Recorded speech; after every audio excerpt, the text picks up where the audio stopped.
All right, here we are. We're going to do the parable of the tenants today. We're going to do the parable of the tenants. This is probably our last parable for a little while. This parable shows up in a few different gospels, and we're going to do Luke's version of the parable in Luke chapter 20. If you want to get your Bibles ready, we're going to read Luke chapter 20, verses 9 through 18. This is an important parable for a couple reasons, I think. We can learn a lot about what was going on with Jesus and with the Pharisees at that time, and we can learn about their attitude that wasn't right. But then it also teaches us and our attitude, or makes us think about our attitude today. And so there's a good double way of looking at this parable.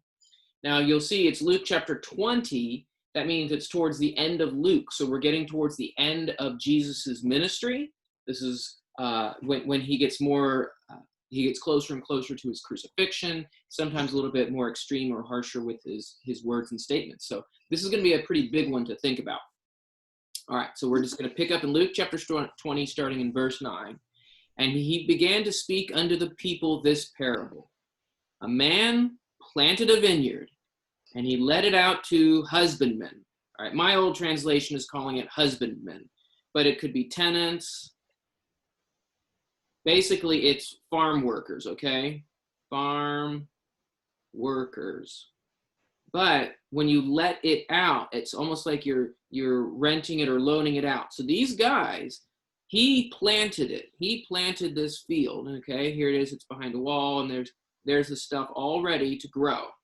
And I'll put him in the cowboy hat again, because that's kind of fun. He is going to go off on his trip,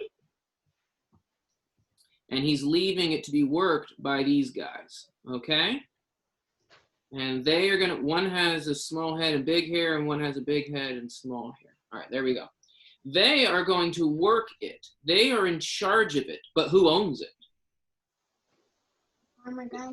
This guy, cowboy hat guy, owns it. So it's his place. And so he's saying, all right, guys, you do the work. He lets it out to the husbandman. And he went into another country for a long time. Do these two guys own it? No. Nope. But if they've worked it for a long time, how do you think they feel about it? That's theirs. Yeah, it's pretty easy to happen. If you borrow a toy, if you borrow a book or something like that for a long time, it's easy to forget who it belongs to. And at the end of the season, he sent unto the husbandman a servant that they should give him the fruit of the vineyard. All right, so here it is. It's the end. Oh, we should draw. I'll keep reading, and then we'll draw it on the big board. This is kind of fun. But the husbandman, all right, so he's going to send a servant just to see, all right, guys, what's going on? How are things going? I'm going to have this guy apparently flying through the air. That's how I drew him. I don't know. Okay, let's just pretend he can fly. I don't think that the servant could fly, but you get the idea. Here comes the servant. He's going to check on him to get the fruit. But the husbandman beat him, sent him away empty. And he sent another servant, and him also they beat and handled shamefully. And he sent him away empty. And he sent yet a third. Him also they wounded and cast him forth. All right. So let's start drawing this. This is, well, it's kind of a sad story for these servants, but it's fun to draw, right? These things are kind of fun to draw sometimes. All right. What color are the servants going? What color do you want the tenants to be? Purple. Purple. All right. So the guy. What about red for like bad? Oh, red for bad, and then we'll say purple for the good guys, for the servants. Okay. So here's these workers, and they have been working this vineyard right back here.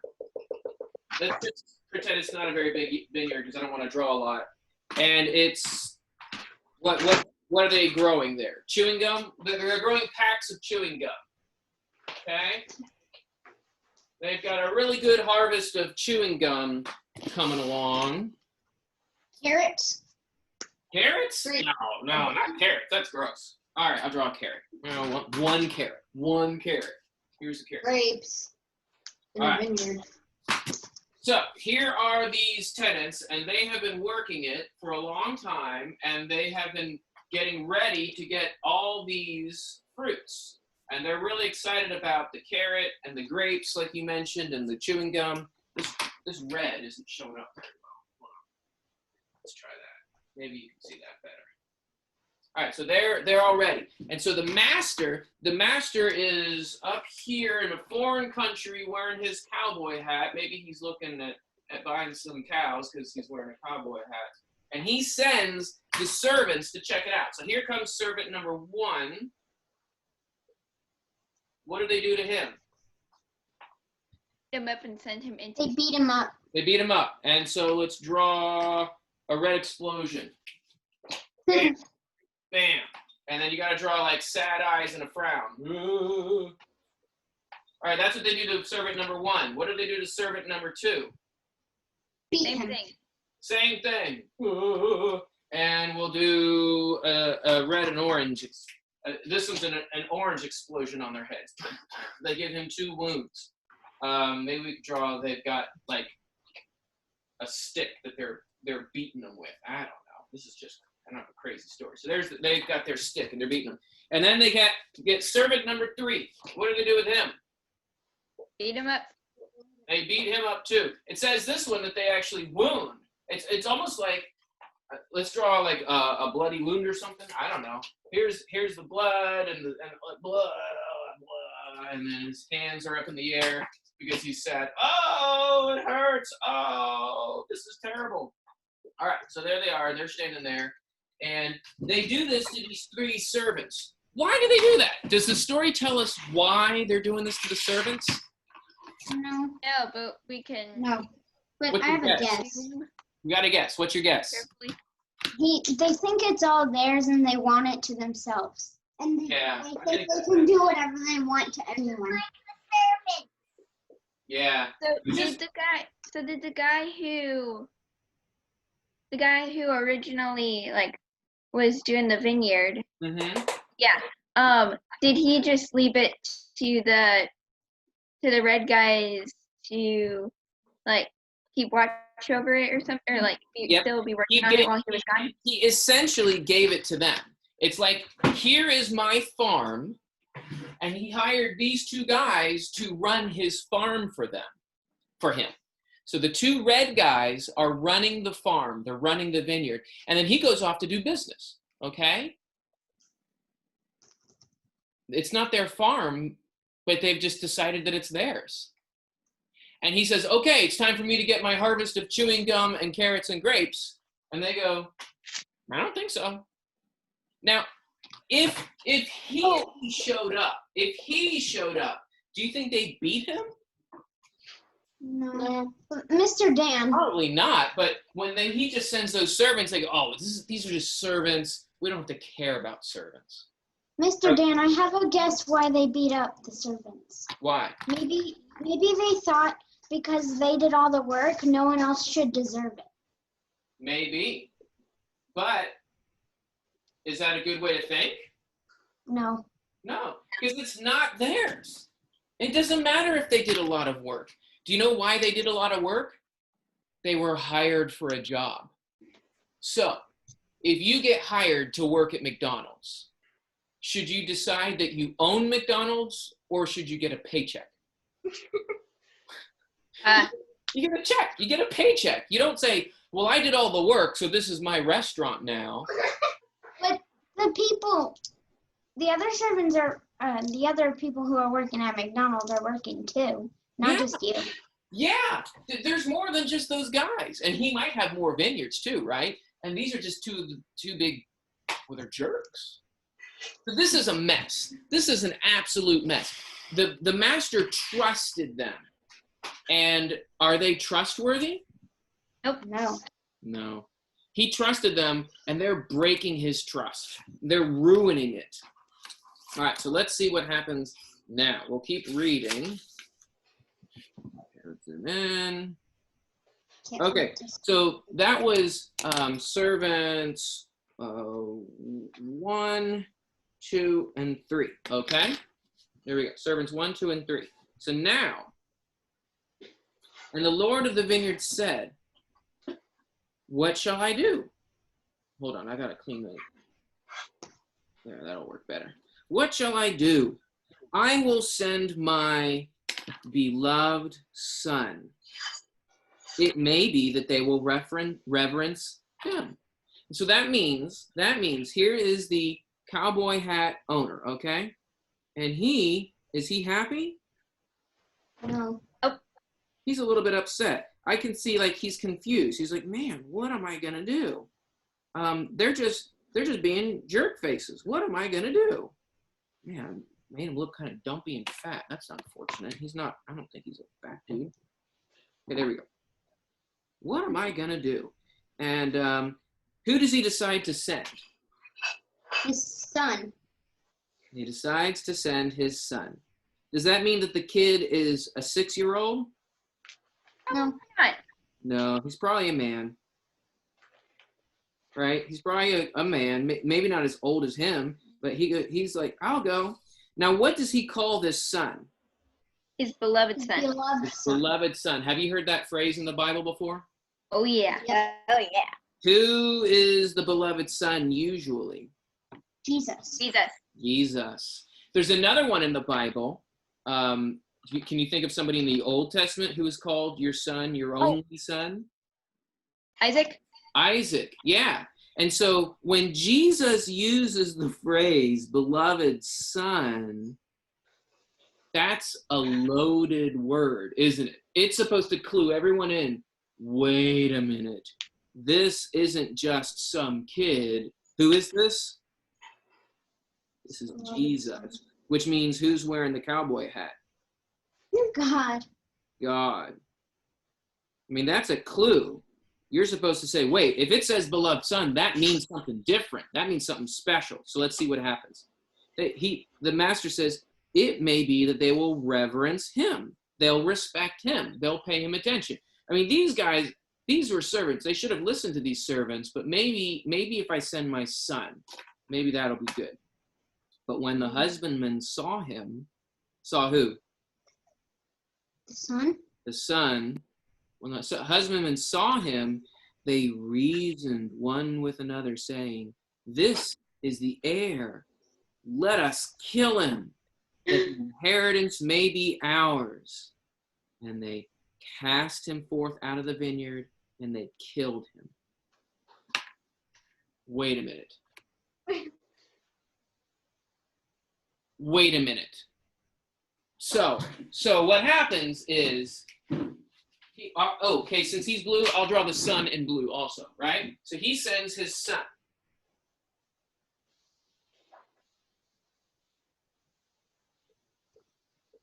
All right? With these guys, they beat them up and they wounded them, and it seems like they got worse and worse and worse and worse in their treatment of the servants. What do they do with the son? They killed him. They killed him. That means you got to erase the eyes. Do the X's. Remember that?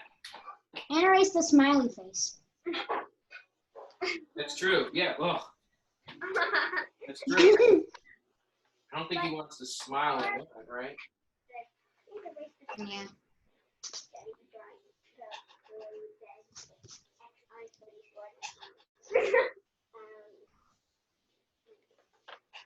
All right. And then if you want, who did we say that son is? Jesus.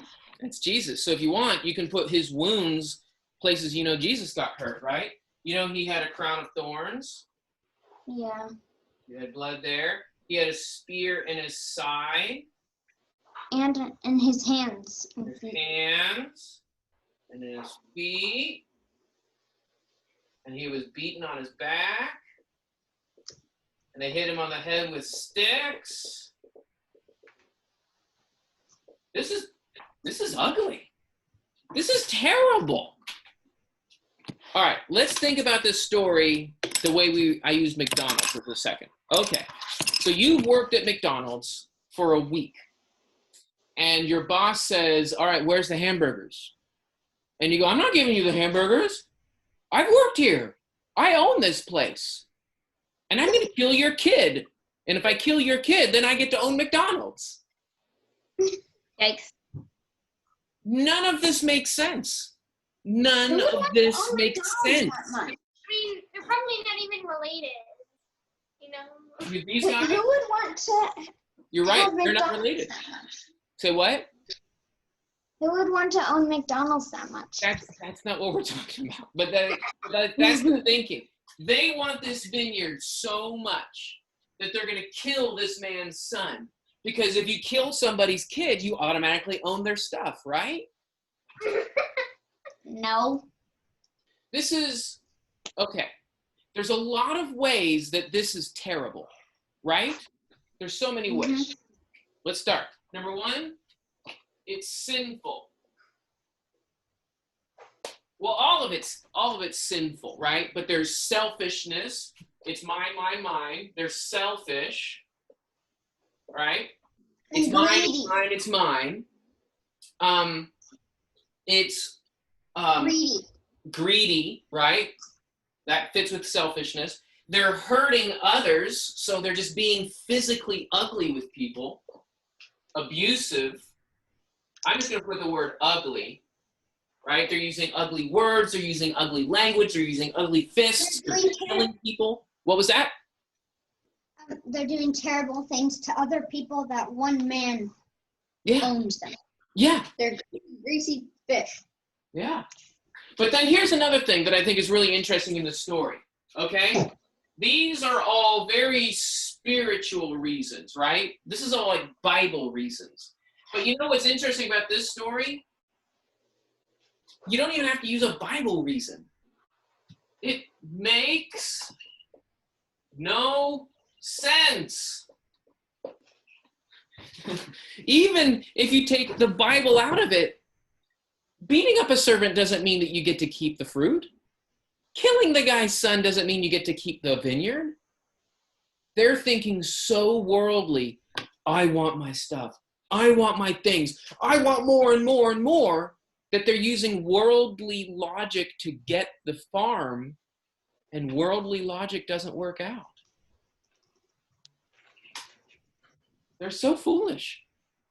Even in worldly standards, they're foolish. All right, well, let's go back to finishing up the story. All right, wake up, Mr. Phone. Let's gibbity gop. Okay, so they killed the son. They killed him.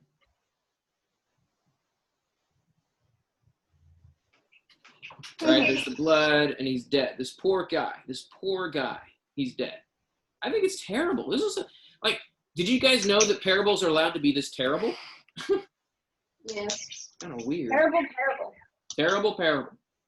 Hey, I was just about to say that. What therefore will the Lord of the vineyard do unto them? He will come. He will destroy the husbandman and give the vineyard to others. And when the people heard it, they said, God forbid. Oh my goodness. So what's going to happen is he's going to come. And is he going to come in a good mood?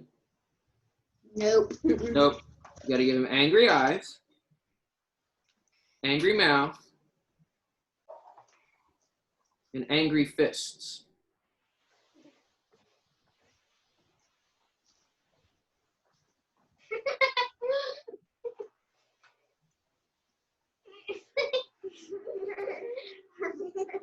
I don't think that's humanly possible unless you hold on to the bottom. Or they have a very loose head and good ground.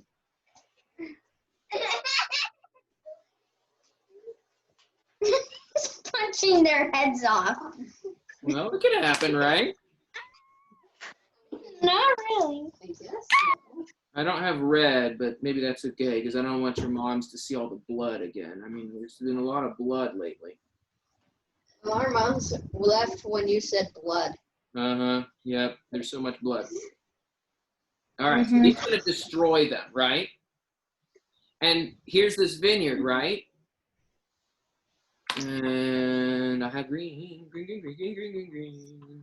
And I can put chewing gum blue chewing gum growing on it. Actually, it kind of looks like flowers or blueberries. Oh, well. Bluebells. And so bluebells even. Okay. And so these guys, they were working this, and now he's going to give it to somebody else. He's going to give it to some other workers. He's going to give it to these workers. Oh, you can't see. These workers up here. Okay. Now, when he tells this story, when Jesus tells the story, the listeners say, God forbid. This surprised them. This parable really surprised the people Jesus was teaching. But he looked upon them and said, what then is this that is written? And then he quotes from the Old Testament. The stone that the builders rejected, the same was made head of the corner. Have you heard of that? The cornerstone? Yeah, I think so. Heard of cornerstone? No.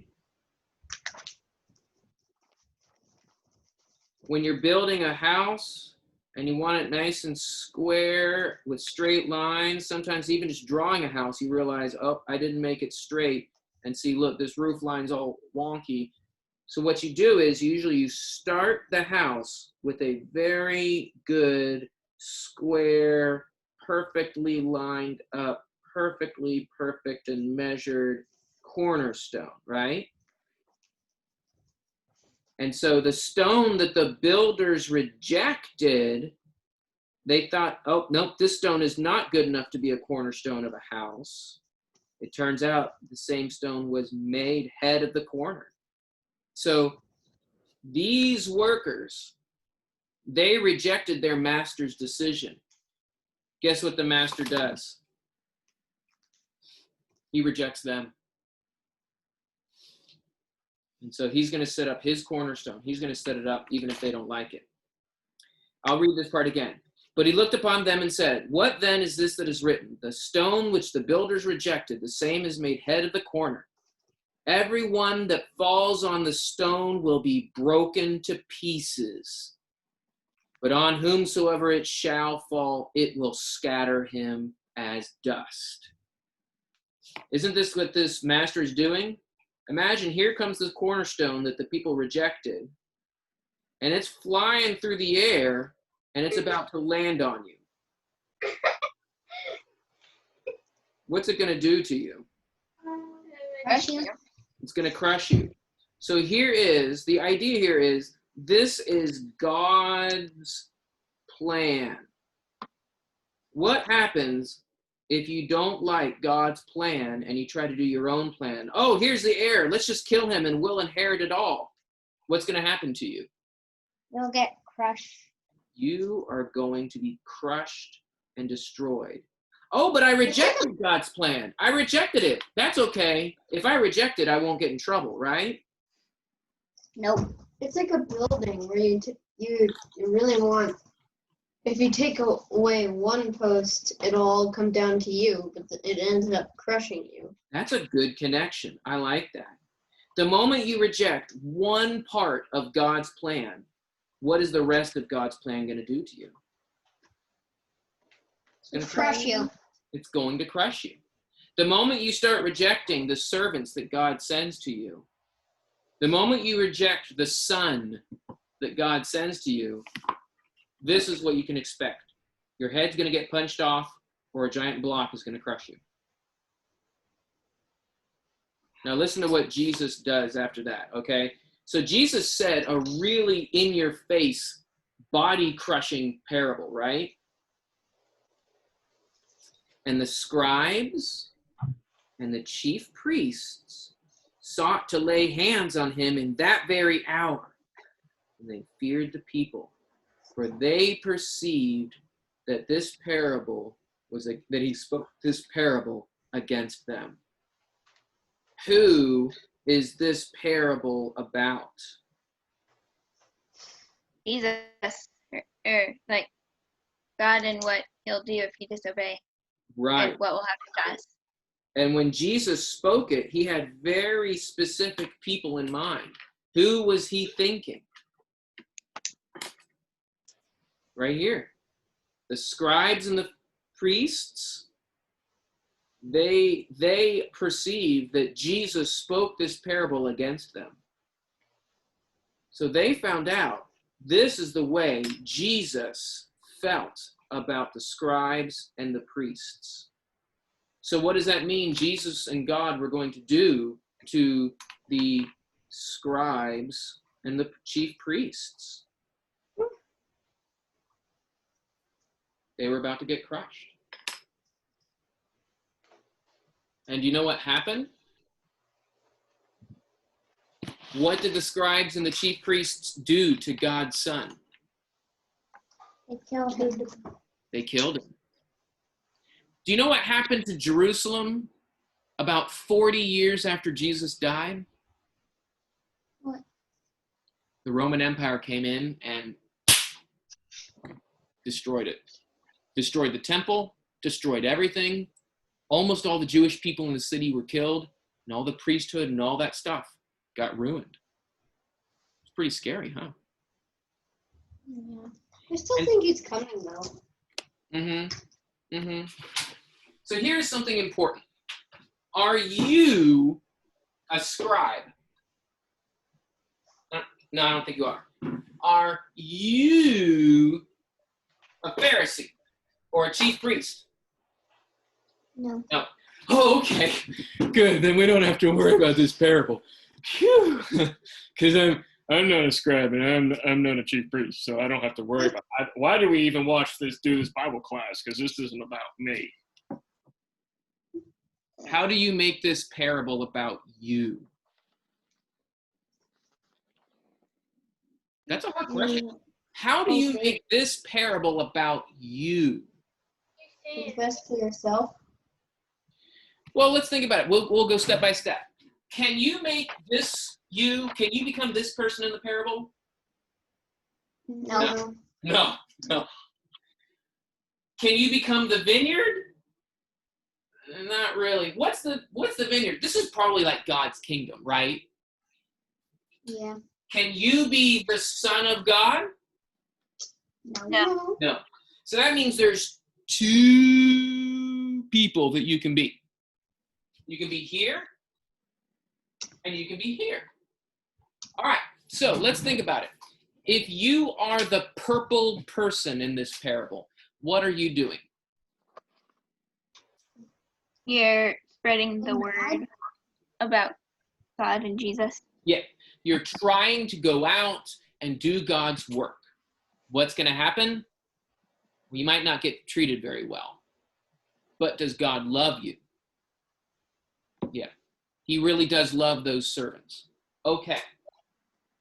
What about the red? If you are the red people in this parable, what are you? Persecutors. Persecutors. Who are you persecuting? Sinful men. You're sinful men, but what are you doing that's wrong? If you're red in this parable in your life, what are you doing wrong? You're claiming something that isn't yours and beating God's people. Yes. Raise your hand if you own the church. We don't. Raise your hand if you're in charge of a church. We don't. Now, it's easy for you guys to think that because you're just the kids, right? The kids are not important. They're nothing. They're nothing. No, I'm a big old man and I'm in charge of the church. Can anyone say that? No. No. Because you're becoming like those red guys. And you might hear someone say, hey, here's an important message. Oh, no. That's not only what I say is important, and we're going to reject you. That kind of stuff is really easy to happen, even today. So what can you do to not be like the red people? You can remember it's God's church and it's God's kingdom. It's not yours. You can encourage the purple people? Yeah, instead of discouraging them and beating them up. Right. You can listen to what they have to say. They might be a little bit wrong and you can help teach them, but maybe they're right. You need to listen to them and encourage them and help them to grow up. What else? Really, those are the two things I think. You got to remember, this is not mine. This is God's. And number two, I got 2 ears. So that means I need to use them both to listen. If we don't listen, we're in danger of becoming like those red people. It's like communism. Go ahead, what? The red people are like communism in China. Can be. Communism tried to control things like that. But, you know, that's happened in other types of governments too. That's happened in other governments too, where people tried to control and stop churches and things like that. Yeah. And churches. People in churches try to stop people from learning or speaking too. So we got to be really careful. All right. Any other questions about the parable before we're done? All right. Sounds good. Well, I will let you go. And I think next week we're going to do Daniel. I'm looking forward to it. Take care, guys. Thank you.